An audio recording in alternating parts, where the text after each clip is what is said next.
All right. Ready? Sure. In 3, 2, 1. Welcome into the CCC Athletics Coaches Show. I am here with Coach Lou. He's very well known around these parts. Men's basketball team. Coach Lou Abbattista. How are you today, man? Great to see you. Just happy to be alive. It's great to see you. So thanks so much for coming in. Second episode. Now, we sat down with the women's basketball coach last week, Coach Chip Riatano, and I wanted to talk to you about just a number of different things, preview your season as well. Yep. You're heading into your 16th year as head coach. No. 17th, what year? 17th. They got to update this stuff, right? 44 overall. So, wow. How about that? Yeah. Last year didn't end the way you wanted it to. But how do you go into this year? You have some new guys coming in. Talk to me about how you guys have been preparing. Well, last year was a very talented team. Mm-hmm. I think we should have been better than we were, but I just think things happened and we didn't play as well as we should. But they played hard. We're only bringing back 3 players from last year, and the rest are all be new guys. And if they're not talented enough yet, they're playing really hard and they're learning the system. They're just young, and we're hoping that they all stay healthy, and see what we can do. Tell me about the turnover, especially at the community college level. I mean, tell me about the challenges that you face when putting together a roster every single year with the amount of turnover there is. Well, it's a lot of friends I have after 44 years, guys in the pros, guys at Division I. I think I have 40 guys coaching all over the country that either played for me or coached with me. Right. And they always say that 1 year at junior college is worth 5 years of your life.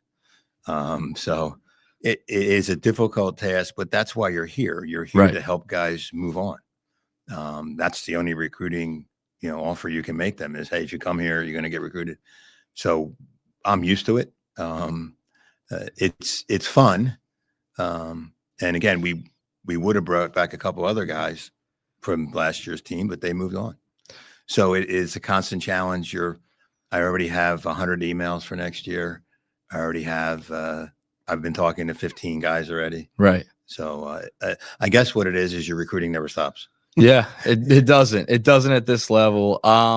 Walk me through kind of heading into the season. Practice has already started. Training camp's gotten going, right? Yeah.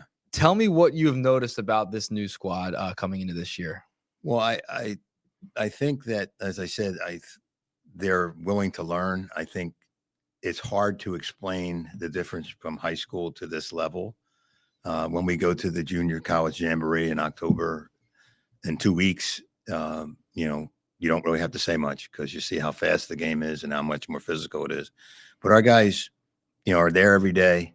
And what I like about this team is they're taking to coaching, and they have to they understand that I may go crazy, but I'm only trying to get them to the next level. I'm only trying to get them to that next guy. And, I always say, don't listen to how I say things, listen to what I say. But I'm encouraged. They're, young guys, they go up and down. One day, 3 of them play great, and 2 of them, I don't know where they are. The next day, those 2 play really well, and the other 3. But that's the learning curve. Yeah. Yeah. Tell me about Mikey Campbell and Cam Rember. They came down. They joined 91.5 with our sports director, Vincent Foch.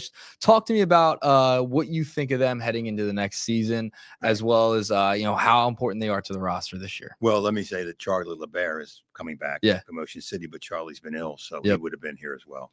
So those 3 guys, Mikey, starting with Mikey, I mean, Mikey's one of the more talented guys I've ever been around. If he decides to, just keep focused for 40 minutes, I don't know. He's as good as anybody in the league. Right. Cam plays with such heart and with such passion. And, you just love Cam. Whatever you need to do for Cam, you'll do because he plays really hard. And Charlie, coming from a great Ocean City team, you're from down there, Charlie played great for us, but I think at the end of the year, he tired a little. Right. And I think this year we have a plan for him, but I mean, he makes plays. And I'll give them all credit. Cam is vocal. Charlie and Mike are not, but they're getting more vocal. Right. Charlie will say, Charlie's great. He should be a politician. He'll say anything. He'll talk all the he'll time. He'll say right? anything to anybody. And that's great. I mean, but I think those three guys bring all different things to the table. But I know one thing about them. They don't want to go through what they went through last year. Right. They realize that 17-11, while it's a good season, it was a good season, not here. Right. That's not a great season. Right. For us. And I think they want to change that. What is the message you're emphasizing to your team heading into this season so far? The same as every year. Mhm. Attention to detail. Get in the best shape of your life. Be coachable, be a great teammate, and let's go play. What have you noticed about kind of the new generation of player? I know things have changed like over the years, and it's just a different era we're in with social media, et cetera. What's the differences you've noticed from these younger players coming in? Well, when you start in 1982, like most of my that's why I ask. Yeah, I mean, I'm at a point now where I'm coaching sons of players that I coached. Right. Frank Kopstick played here and coached here. His Yep. son Aiden plays for me now, so I'm Yep. really old. But don't let Coach Chip get into your head. No, I don't he care, was man. ripping Chip- you last week. Chip's the great. He's the best. Yeah. Well, I can't help how old I am. I wish I was 50. I feel like I'm about 106, but anyway. The difference nowadays is that guys. I think guys. I don't want to say it in a bad way, but I just think guys want to know more. Right. The open door policy has to be there. Right. I did a lot of self-scouting. I told Mikey and Cam this in the summer. I did a lot of self-scouting last year. And I thought that one of the things that wasn't great with our team last year was chemistry. Right. Guys liking each other. We were always told you don't have to like the guy off the court, but on the court, you have to like him. And I think some of that bled over to our team. So this year we've already had a team dinner. We're doing more things where we're trying to get guys together. We're talking about that, but I just think today's youth, they have to believe in you. Right. They believe in you, they'll run through the wall for you. Right. And again, people say, how do you get guys from over the country to come here and play for you? I don't know. I saw wine and never had a glass of wine in my mouth. So I guess if you're real with kids, they know that. If you're not real, they see right through you. Right. Tell me about a couple of players that people should watch out for this year, and tell our audience what they can expect from some of the new guys coming in. Well, there's a whole bunch of them. Mm-hmm. I guess Sue Aline is a kid who came from the Philadelphia Catholic League, and has been hurt for 2 years. He's about a 6'4" point guard. He could be special. Mm-hmm. There's a bunch. Zamir Crawford from Dickinson is very good. Ice from Dover is very good. I'm just saying where they're from, so you see where we have. Then we have Aiden Kopstick from Deptford and Caden Harper from Eastern. We have Sami from Lower Merion, Christian. We have a lot of guys. Right. And I think what we're trying to get to is playing a lot of guys like we always do, and making sure that on every day we get better just by 1%. Right. And I think we're getting there. Losing my hair thinking about it, but there's a transition when you come to play at Camden County. You're going to be coached. You're going to be held accountable. You're going to wear a shirt and tie. You're going to shave. You're going to do things the right way. Right. But all I'm doing is getting you ready for life. Yeah. But I think we have a lot of guys. I'm sure I left guys out. Please don't get mad, guys. But we play a lot of guys, and we always tell the story that I always tell the kids a story that I play a lot of guys because that's the only thing I can guarantee you. Right. I can't give you a scholarship to come here, but if I can say 15 guys are going to get on the court, which we do. I mean, we keep minutes on every season. Yeah. And last year we kept minutes. We had 7 guys that played 25 and above, and the other 7 played 18 and less. So you're playing almost half the game. Yeah. I will tell you that Bill Lang, who's now with the Knicks, is a Haddon Heights guy like me. We were at a recruiting thing at Philly Live, which is now Jefferson, where I played at Philadelphia Textile. And about 4 college coaches came over and sat with me. Mm-hmm. And I'm like, I know a lot of guys, but they were like, how do you play so many guys every night? Like Billy Lang was like, I play 8 and I struggle to do that. Yeah. And the rotations are short, right? Yeah. He struggles with that. And I said to them, and I said to Bill, and other guys, Shaka Smart was sitting there. and a couple other guys, not dropping names, and then I was like, well, at my level, I don't have 12 scholarships. Right. I have no scholarships. Right. I have guys who come from over the country. My recruiting pitch is, you're going to play. You can't get recruited unless you play. And our job at Camden County is to help guys move to the next level, academically, socially, everything, wearing a shirt and tie, playing. So, that's the big thing. And my point of that is, we're going to play a lot of guys. Yeah. And it gets a little crazy on my assistants because they're the ones who have to make the subs. And sometimes I give them a look, but I'm teaching them to get to the next level too. Yeah. I've moved up 7 guys out of this program to coach in college. Yeah. So walk me through, you mentioned chemistry, having the team dinner, right? And getting guys ready for the next step. Sure. How do you go about helping those guys coming up through the ranks here at Camden County College and get them ready for the next step? Because that's part of your job too. That's part of the recruiting pitch. I'm assuming too. It's the biggest job we have. Yeah. Who cares? Wins and losses come and go. Yep. I just think it's more important to teach them about life. And we have guys come in. We're always having guys come in and address my team, either former players, college coaches. And it's so funny because the college coaches, everybody says the same thing to them. And that's great because it's backing up what I'm saying. They talk about be a great teammate, be coachable, do whatever it takes to win. Like I'm always telling my guys, you don't have to score 25 points a game to get recruited. Yeah. You have to win. And we sent 70 guys to college already. 90% of them scored 12 points. Yeah. But they won. Right. And that's what in this changing landscape of, portal, NIL, now, every day and every game, that camera's on you. Yep. College coaches even watch you when you walk off the court. If you sit down the end of the bench. Now we always leave a chair between the assistants so that when you come out of the game, you can talk to them.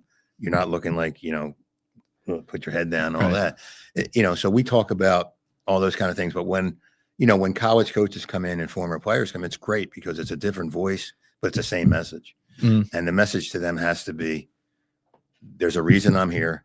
Madam President, everybody wants me here. It's been successful. Again, have we won a region title? No, not since 1990, I believe. I know it by heart.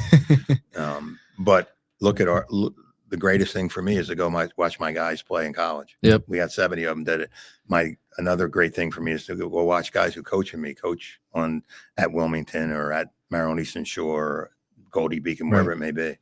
It's fantastic. And that's kind of what, the JUCO level is for, to move you to that next step, help you get to that next step and refine your skills here. So it's really cool that you mentioned that throughout this interview as well. But I want to get back to basketball for just a second. Of course. Give me one positive takeaway and a difference from last year at this time to now. The positive takeaway is more guys love basketball. How about that? And the takeaway is that I have to keep telling myself, last year, this time they were playing in high school, right? Except for Mikey and Cam and Charlie. And, as I get older, unfortunately, you do get older in life, but the alternative's not great. But you have to, like I said, I did a lot of self-scouting. I think there were things I did wrong last year. It was a hard year for me. Physically, I was sick a lot. There was a lot going on. So, I came into this summer saying, hey, just have fun. And let's look at different things. But I think the one takeaway is, again, like I said, they're into it. They're trying. We're gonna play very fast this year, which is, for an old Catholic school coach, it's a little tough, but you're gonna put. So are you saying like you would push the pace a little bit more this year than in the past? Yeah, I think so. Okay.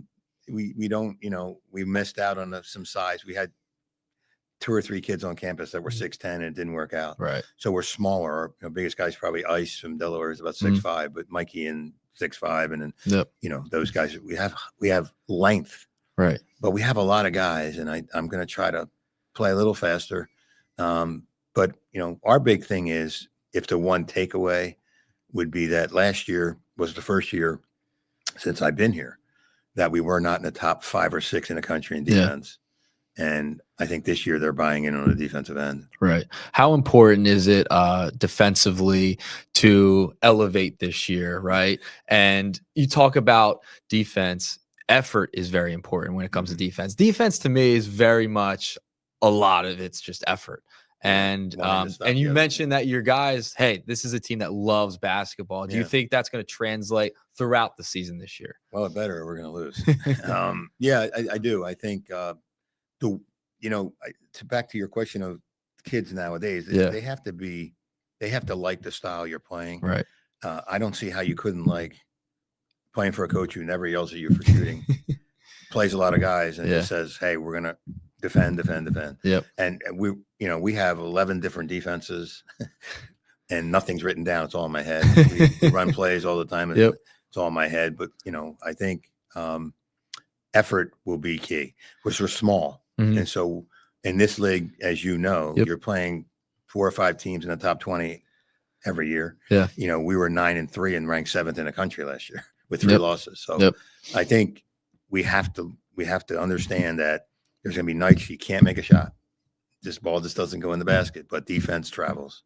It has to travel. And I think when you're playing a lot of guys and you're pressing and you're doing the things that we want to do and changing defenses, all the time, I don't know how that's not fun. Right. And hopefully it translates to wins. Yeah. Yeah. Yeah. I love good defense in basketball. It's the best part. And it's definitely a common theme on both of our basketball teams here at CCC. I want to have a couple of fun ones for you. All right. Sure. So since your time at Camden County College, I started here in the 1500s. Walk me through some of your top memories throughout your time here. It's funny that the kids asked me that the other day. They asked on a negative sense. What was your worst loss? I want positive. Okay. We're positive over here. Beating Brookdale Brookdale when they were number 1 in the country. Right. With guys who, played, it was a great game. It was a huge game. Beating Passaic when they were number 2 in the country. The year we won 14 games in a row. Yep. They were ranked 2nd in the country. We beat them in the semifinal. We lost to Brookdale in the final. There's been so many, great times, but I think those two, there was another night we beat Brookdale. They were number 4 in the country, first game of the season. We win the game because the kid dribbled the ball off his leg and it's rolling out of bounds and the buzzer goes off. So you're a genius, coach. Yeah. I didn't.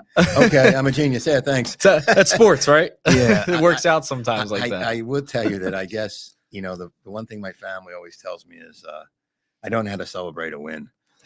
I guess coaching 44 years. Yeah.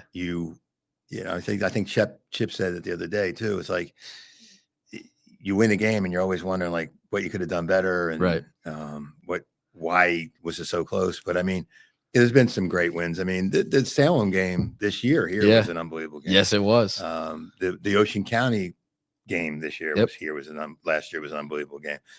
There's so many though. I think I've coached like 4,000 games. Wow. Like that. Wow. But just the positive is that they allow me to coach here. Yeah. And I'm not lying to you. I've been loyal to the school. Yeah. They've been loyal to me.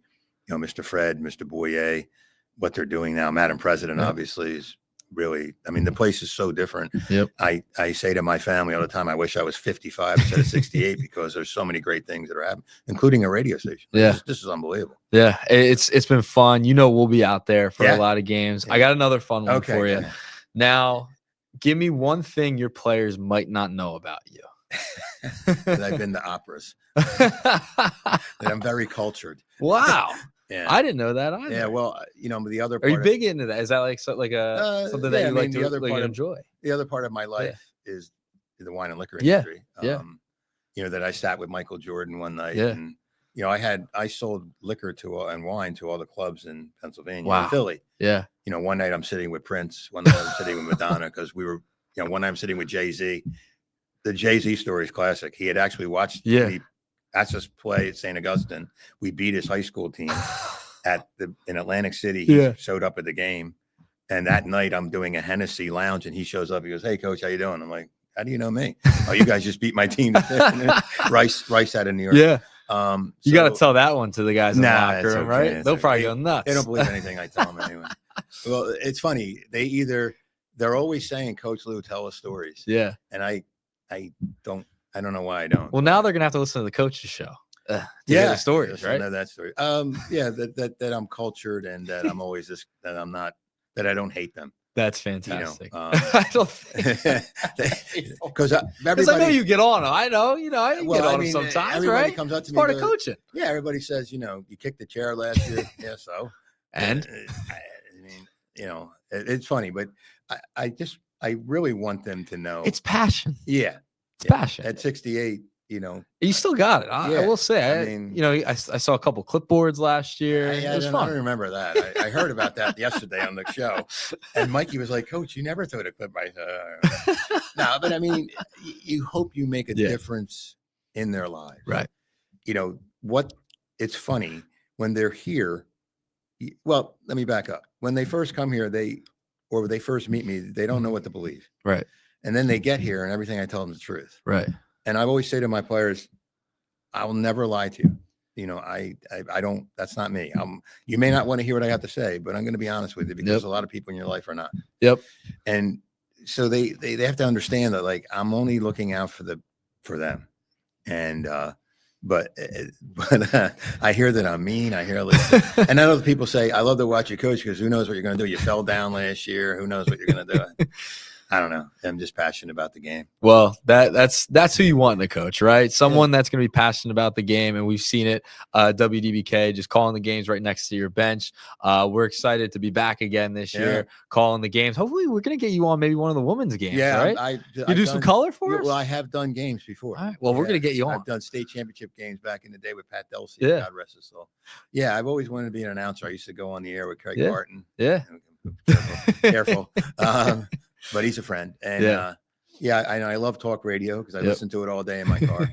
But again, I the thing about coaching that sometimes, and I think Chip kind of agrees, and other people have been doing it. People call me coach. Yeah. They don't really even know, like, even in the wine and liquor, but they don't even know my real name. Yeah. But just coach. Coaching is what I'm about. But I mean, there's another part of my life. I've traveled the world. Yeah. I've been around, I've sold liquor and wine and never had a glass of alcohol. Yeah. So I've had a good life.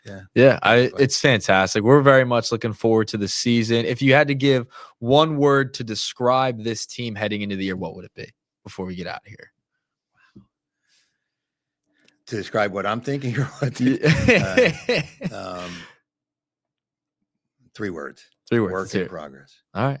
Sounds good. Coach, thanks so much for sitting down. Our second coaches show of the year. We're going to see Coach Lou throughout the season. It's going to be a lot of fun. Throwing a chair. Hopefully, maybe we'll get that on film. We'll play it during the next coaches show, right? Bobby Knight. Thanks so much, Coach. Very much appreciate it. And we'll talk to you soon. Appreciate it, Nick. All right. Thanks so much, guys. CCC Coaches Show. You'll get it every single week on 91.5 WDBK-FM, on Spotify, Apple, wherever you get your podcast, as well as going to air on Monday nights, 5 o'clock. Make sure you tune in. 91.5 WDBK-FM. I am Nick Earnshaw, radio station coordinator, signing off. Awesome. It went off? Yeah. I have to edit the end. Oh, you do? Why? Yeah, because I don't have a producer. Oh,